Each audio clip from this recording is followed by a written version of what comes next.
La Chambre de première instance 7 a rendu une décision le 13 avril 2022 dans laquelle elle déboute les avocats de Laurent Gbagbo et fixe de nouvelles exigences aux différentes parties participant à cette affaire.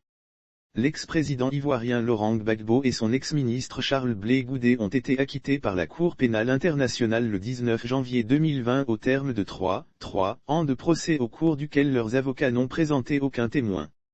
L'on croyait dès lors que cette affaire était close devant la CPI.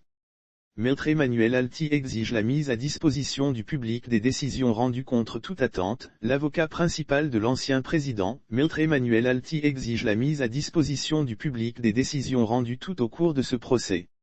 Son objectif, comme révélé il y a quelque temps par l'Infodrome, est de démontrer que son client Laurent Gbagbo est loin d'être le dictateur, le sanguinaire que présentait la presse étrangère en général et les médias français en particulier.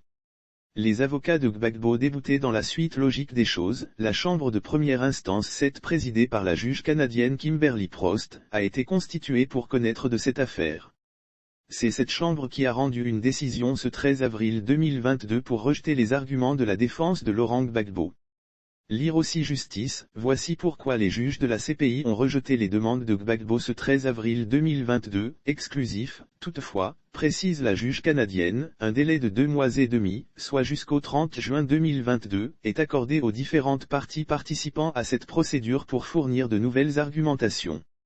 La Chambre charge le greffe de consulter les parties et participants en vue de générer une version publique de la liste, avec les suppressions nécessaires qui peuvent être versées au dossier public.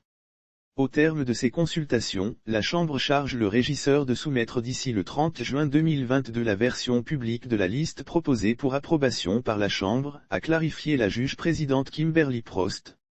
Une nouvelle bataille juridique se profile à l'horizon. Il faut comprendre par là que les avocats de Laurent Gbagbo, le bureau du procureur, le représentant de la partie civile, etc. devront travailler conformément aux exigences de la Chambre de première instance 7 de la CPI et déposer leurs conclusions pour analyser avant la fin du second trimestre de cette année. Ceci laisse penser qu'une nouvelle bataille juridique se profile à l'horizon.